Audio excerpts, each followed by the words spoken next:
कहानी की शुरुआत होती है जैक नाम के एक फॉरेस्ट रेंजर से, जो आज भी जंगल में गश्त पर निकला हुआ है। पर उसे यह अंदाजा नहीं कि आज का दिन उसके लिए हमेशा के लिए यादगार रहने वाला है, क्योंकि अगले ही पल उसके ऊपर किसी अनजान जगह से एक जानलेवा हमला होता है। हालांकि यह हमला किसी तीर से हुआ था, इसलिए वह सही समय पर बच गया, लेकिन काफी देर हो गई और अभी तक उसे कुछ भी महसूस नहीं हुआ कि इतने में एक और तीर आता है, और इस बार वह जाकर सीधा उसके सीने के हल्के से ऊपरी हिस्से में घुस जाता है, जिससे वह वहीं जमीन पर गिर पड़ता है। दर्द से कराहता हुआ जैक उस तीर को बाहर निकालने की कोशिश करता है, लेकिन वह बीच से ही टूट जाता है। इसीलिए अब उसे फौरन इस जगह से बाहर निकलना होगा, वरना इन्फेक्शन से उसकी मौत हो सकती है। अब वह भागते हुए और लड़खड़ाते हुए जंगल से बाहर आता है, जहां उसकी कार खड़ी थी, लेकिन उसकी बदकिस्मती से उसकी कार स्टार्ट ही नहीं हो रही है, जबकि आज सुबह ही उसने टैंक फुल करवाया था। तो फिर पेट्रोल खत्म कैसे हो गया? खैर, अभी यह सब सोचने का समय उसके पास नहीं है,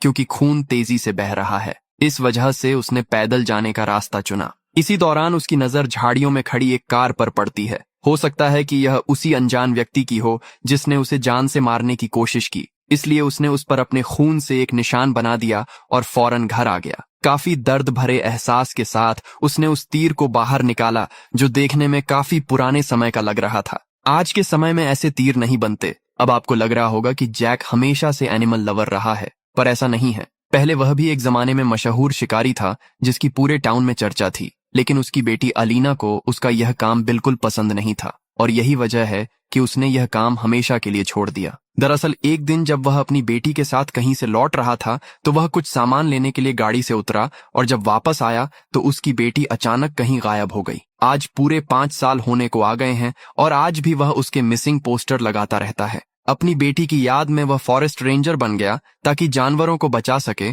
जैसा कि उसकी बेटी चाहती थी। उसने आधे से ज्यादा जंगल में कैमरे लगा रखे हैं, जिनकी मदद से वह घर बैठे ही सारी चीजों पर निगरानी रखता है। तो वहीं दूसरी ओर हम टाउन की नई शेरिफ एलिजाबेथ को देखते हैं, जो पुलिस इंचार्ज कार्ल के पास जाती है और अपने भाई क्रूम को छुड़ाने की कोशिश करती है, जिसे एक अबंडेंट फैक्ट्री से पकड़ा गया है, जहां वह गैर कानूनी काम कर रहा था। यहाँ पर एलिजाबेथ की पोस्ट के कारण उसे सिर्फ एक वार्निंग देकर छोड़ दिया जाता है, लेकिन वापस जाते समय गाड़ी में वह अपने भाई से पूछती है कि क्या उसने किसी को मारा है, तो वह बताता है कि नहीं, बल्कि उसे तो फैक्ट्री में काम करने वाले आदमियों ने मारा है, क्योंकि उन्हें पता चल गया था कि मैं किसका भाई हूँ। अब एलिजाबेथ उसे वहां दोबारा जाने से मना करती है, लेकिन वह कोई जवाब नहीं देता। इसी बीच उसके पास एक कॉल आती है कि नदी किनारे एक लाश मिली है, इसीलिए वह तुरंत उस जगह के लिए निकल जाती है। इधर जैक के पास उसकी एक्स वाइफ आती है, जो चाहती है कि वह अपनी बेटी का फ्यूनरल कर दे, क्योंकि अब वह दोबारा मां बनने वाली है, और वह नहीं चाहती कि किसी भी बुरे अतीत का असर उसके आने वाले बच्चे पर पड़े। लेकिन जैक उन पेपर्स पर साइन करने से मना कर देता है, क्योंकि उसे अभी भी लगता है कि उसकी बेटी जिंदा है। और जब उसकी बीवी देखती है कि वह अभी भी नशे में है, तो वह वहां से यह कहकर चली जाती है कि 2 हफ्ते बाद उसका फ्यूनरल है, हो सके तो आ जाना। अब सीन शिफ्ट होकर उसी क्राइम सीन पर पहुंचता है, जहां सभी पुलिस वाले उस लड़की की लाश का काफी बारीकी से निरीक्षण कर रहे थे, लेकिन उन्हें कोई ऐसा सबूत नहीं मिलता जिससे पता चल सके कि उसका खून कैसे हुआ। तभी एलिजाबेथ को उसके गले पर चोट के निशान मिलते हैं। वे काफी पुराने लग रहे थे। हो सकता है कि किसी की बदले की आग ने उसकी जान ले ली हो। इसके बाद यह लोग आसपास के इलाकों में खोजबीन करते हैं। उन्हें कुछ खून के निशान मिलते हैं, जिनसे पता चलता है कि वह काफी समय से घायल थी और जिंदा रहने की कोशिश कर रही थी। वहीं उन्हें एक छिले हुए पेड़ पर एक टूटा हुआ तीर दिखाई देता है, जिसे वे फॉरेंसिक जांच के लिए अपने पास रख लेते हैं। अब स्टेशन पहुंचने पर जब एलिजाबेथ ने उसकी जांच की, तो उसे उसके बीच में एक निशान दिखाई दिया। हूबहू यह तीर उसी तरह लग रहा था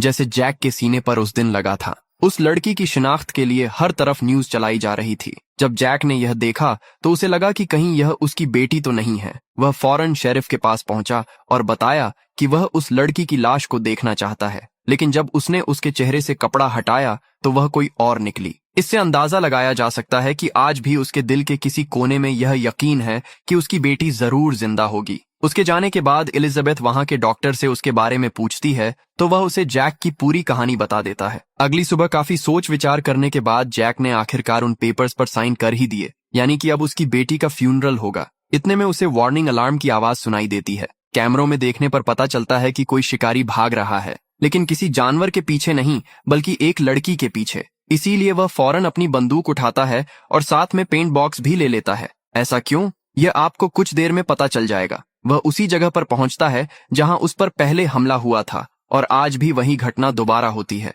लेकिन आज वह पूरी तैयारी के साथ आया था। उसने हवा में पेंट उछाला और उस पर फायर कर दिया, जिससे पूरा पेंट नीचे गिर गया। इसी वजह से वह शिकारी उसे दिखाई भी देने लगा, क्योंकि उसके शरीर पर लाल रंग लग चुका था। लेकिन इसके बावजूद भी वह उसे पकड़ नहीं पाता। इस बात से उसे काफी गुस्सा आता है, क्योंकि आज उसके पास उसे पकड़ने का अच्छा मौका था। तभी उसे वही लड़की मिलती है जिसके पीछे वह शिकारी भाग रहा था। वह घायल थी। उसके गले पर वही निशान थे जैसे उस लड़की की लाश पर थे। अब जैक उसे उठाकर किसी सुरक्षित जगह पर ले जाने लगता है। इधर शेरिफ एलिजाबेथ उस तीर को लेकर एक खास शख्स के पास जाती है जो इन चीजों की काफी जानकारी रखता है। उसने बताया कि यह अटलाटिल नाम का तीर है जो प्राचीन समय में युद्ध के दौरान इस्तेमाल किया जाता था, लेकिन अब इसे गैर कानूनी घोषित कर दिया गया है और इसका इस्तेमाल बंद कर दिया गया है। लेकिन हाँ, एक शख्स है जो आज भी इसे बनाता है। सब उसे सैम कहकर पुकारते हैं। अब यह नाम सुनकर एलिजाबेथ को अपने भाई की याद आती है।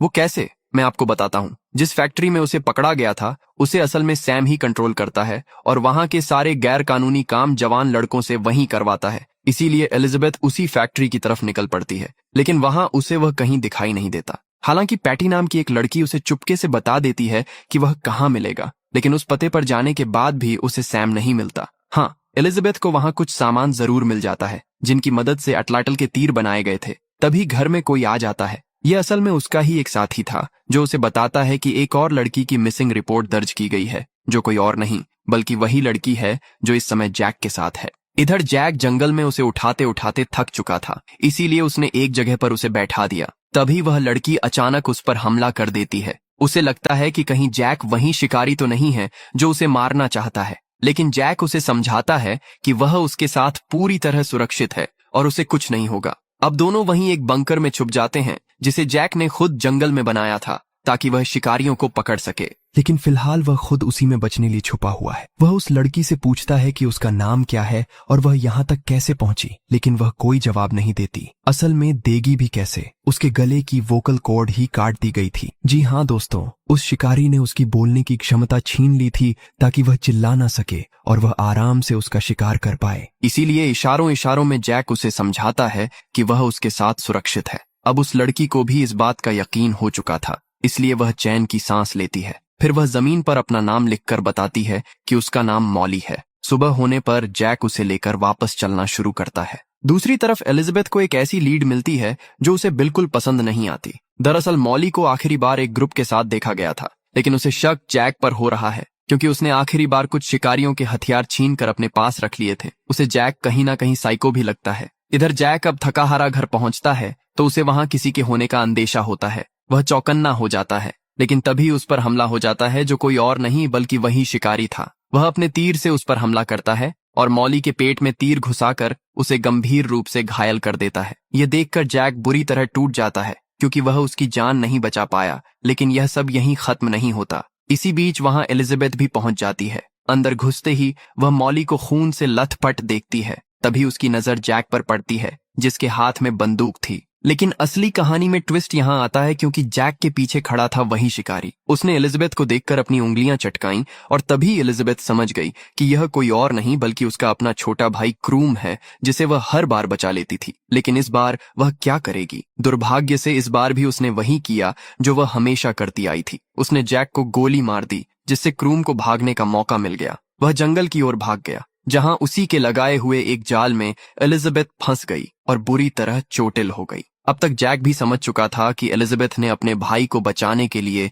यह सब किया है। इसीलिए उसने उसी के रेडियो से एम्बुलेंस बुलवाई ताकि मॉली को अस्पताल पहुंचाया जा सके, क्योंकि अभी भी उसमें जान बाकी थी। इसके बाद वह खुद कार लेकर सीधा अपनी एक्स वाइफ के घर पहुंचा, जिसका पति कार्ल पुलिस में था। जब उन्होंने जैक की हालत देखी तो वे हैरान रह गए। वे उसे सीधे अस्पताल नहीं ले जा सकते थे, इसीलिए कार्ल ने उसी फैक्ट्री के बाहर खड़े एक ट्रेलर में डॉक्टर को बुलाया और उसका इलाज शुरू करवाया। इलाज के दौरान जैक ने उन्हें अब तक हुई सारी घटनाएं बता दी। अब जैसे ही जैक ट्रेलर से बाहर आया, उसने देखा कि वहां क्रूम अपने दोस्तों के साथ खड़ा होकर नशा कर रहा है। अब उसके पास इससे अच्छा मौका नहीं हो सकता था उसे पकड़ने के लिए, इसीलिए वह उसकी तरफ दौड़ पड़ा। लेकिन क्रूम बचकर ट्रेलर में घुस गया और डॉक्टर के गले पर चाकू रखकर सबको धमकाने लगा। लेकिन जैक के अंदर अभी भी हिम्मत बाकी थी। उसने मौके का फायदा उठाकर उसका हाथ पकड़ लिया और डॉक्टर को आजाद कर दिया। इसके बाद कार्ल ने आखिरकार उसे गिरफ्तार कर लिया। उधर घायल एलिजाबेथ को जब इस बारे में पता चला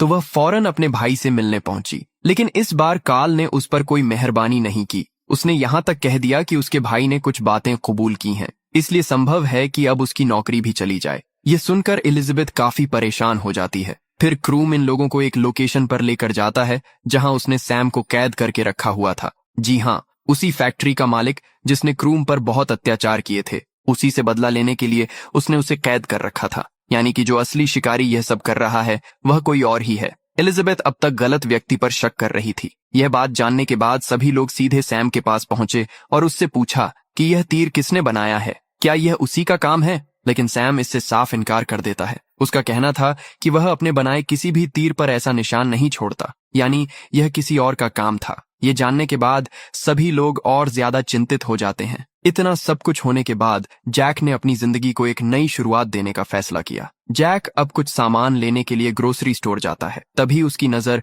उसी ट्रक पर पड़ती है जिस पर उसने शुरुआत में निशान बनाया था। उसे एक उम्मीद की किरण दिखाई देती है, इसलिए वह उसके पास जाता है, लेकिन उस ट्रक पर कोई भी निशान नहीं था। यह देखकर उसके हाथ सिर्फ निराशा ही लगती है और वह वापस अपनी कार में आकर बैठ जाता है। लेकिन तभी उसी तरह का एक और ट्रक उसके पास से गुजरता है जिस पर वही निशान बना हुआ था। इस बार वह पूरी तरह से कंफर्म था। वह वहीं खड़ा रहा और सही मौके का इंतजार करने लगा ताकि ड्राइवर से बात कर सके। लेकिन ट्रक से तो एक बूढ़ा आदमी बाहर निकलता है। उसे देखकर जैक पूछता है कि क्या उनका कोई बेटा है, लेकिन वह मना कर देता है और बताता है कि वह अकेला ही रहता है और इस ट्रक का मालिक भी वही है। तब जैक उससे झूठ बोलता है कि असल में इस ट्रक के ड्राइवर ने एक बार उसकी मदद की थी और वह उसे शुक्रिया कहना चाहता है। यह सुनकर बूढ़ा आदमी बताता है कि कभी कभी उसका पड़ोसी यह ट्रक लेकर चला जाता है। यह सुनते ही जैक उसके पड़ोसी के घर पहुंच जाता है। वहां कोई नहीं था। उसने दरवाजे का लॉक तोड़ा और अंदर घुस गया। घर में रखी चीजों को देखकर अंदाजा लगाया जा सकता था कि यह किसी शिकारी का घर है, लेकिन इससे भी ज्यादा डरावना नजारा तब देखने को मिला जब वह नीचे बेसमेंट में गया। वहां ना जाने कितनी लड़कियों के मिसिंग पोस्टर लगे हुए थे और उन्हीं में एक पोस्टर उसकी बेटी का भी था। वह थोड़ा और आगे बढ़ा तो वहां उसे एक ऑपरेशन रूम दिखाई दिया। उसी दौरान उसे एक लड़की भी मिली जिसके वोकल कॉर्ड निकाले जा चुके थे, लेकिन इससे पहले कि वह कुछ और सोच पाता, अचानक उस पर हमला हो जाता है। हमला करने वाला कोई और नहीं बल्कि वही डॉक्टर था जिसे कार्ल ने ट्रेलर में जैक का इलाज करने के लिए बुलाया था। अब सीन शिफ्ट होकर एलिजाबेथ पर आता है जो मॉली से मिलने के लिए अस्पताल पहुंची थी। मॉली का इलाज भी डॉक्टर बूम ही कर रहा था, लेकिन उस समय वह वहां मौजूद नहीं था। इसी दौरान एलिजाबेथ की नजर डॉक्टर बूम और उसकी बेटी की एक फोटो पर पड़ती है। जब उसने इसके बारे में नर्स से पूछा तो नर्स ने बताया कि कई साल पहले उनकी बेटी एक ड्रंक ड्राइवर एक्सीडेंट में कुचल कर मारी गई थी और उनकी बेटी का नाम था मेलिसा बूम यानी MB, वही निशान जिसे हम शुरुआत से सभी तीरों पर देखते आ रहे थे। अब एलिजाबेथ को भी समझ आ चुका था कि इस पूरे खेल के पीछे आखिर कौन है और वह फौरन डॉक्टर के घर पहुंचती है। वहां डॉक्टर तो मौजूद नहीं था, लेकिन वहां रखी चीजों को देखकर उसे समझ आ जाता है कि आखिर यह सब क्या चल रहा है। इसके बाद वह जैक के घर जाती है, लेकिन जैक वहां नहीं था, बल्कि इस समय तो खुद उसका शिकार किया जा रहा था। यह बात एलिजाबेथ को जैक के घर में लगे मॉनिटर्स देखकर पता चलती है। लेकिन क्या सच में जैक का शिकार हो सकता है? उससे बेहतर इस जंगल को कोई नहीं जानता था। उसने पहले ही जंगल में जगह जगह ट्रैप लगा रखे थे। इन्हीं में से एक ट्रैप में डॉक्टर फंस जाता है और इससे पहले कि वह कुछ कर पाता, जैक उसे बुरी तरह पीट देता है। लेकिन उसे जान से मारने से पहले जैक उसे पूछता है कि आखिर उसने उसकी बेटी को क्यों मारा। इस पर डॉक्टर एक बेहद अजीब जवाब देता है जिसे समझना आसान नहीं था। उसका कहना था कि जैक एक शराबी था और उसे शराब पीने वालों से सख्त नफरत है, क्योंकि एक शराबी ड्राइवर ने उसकी बेटी की जान ले ली थी। इसी वजह से वह हर उस इंसान से बदला लेता था जो शराब का आदी होता था। उसकी यह बात सुनकर जैक का गुस्सा और बढ़ जाता है। तभी वहां एलिजाबेथ भी पहुंच जाती है और जैक से कहती है कि उसे पुलिस के हवाले कर दो, लेकिन जैक को लगता है कि पुलिस उसे उसके की सही सजा नहीं दे पाएगी। इसके बाद वह डॉक्टर को एक गहरी खाई में धक्का दे देता है और हमेशा के लिए उसका अंत कर देता है। एलिजाबेथ भी उसे रोक नहीं पाती। इसके बाद जैक पूरे टाउन से अपनी बेटी के मिसिंग पोस्टर हटा देता है, क्योंकि अब उसका फ्यूनरल हो चुका था और आखिरकार उसने सच्चाई को स्वीकार कर लिया था। वहीं दूसरी तरफ एलिजाबेथ उस फैक्ट्री को तोड़वा देती है ताकि उसके भाई क्रूम जैसे और युवाओं की जिंदगी बर्बाद ना हो। इसी के साथ ये कहानी यहीं समाप्त होती है। तो दोस्तों, आपको ये कहानी कैसी लगी कमेंट करके जरूर बताना और इसी तरह की कहानियों के लिए हमारे चैनल को सब्सक्राइब जरूर करना। उम्मीद है आपको आज का हमारा यह वीडियो पसंद आया होगा।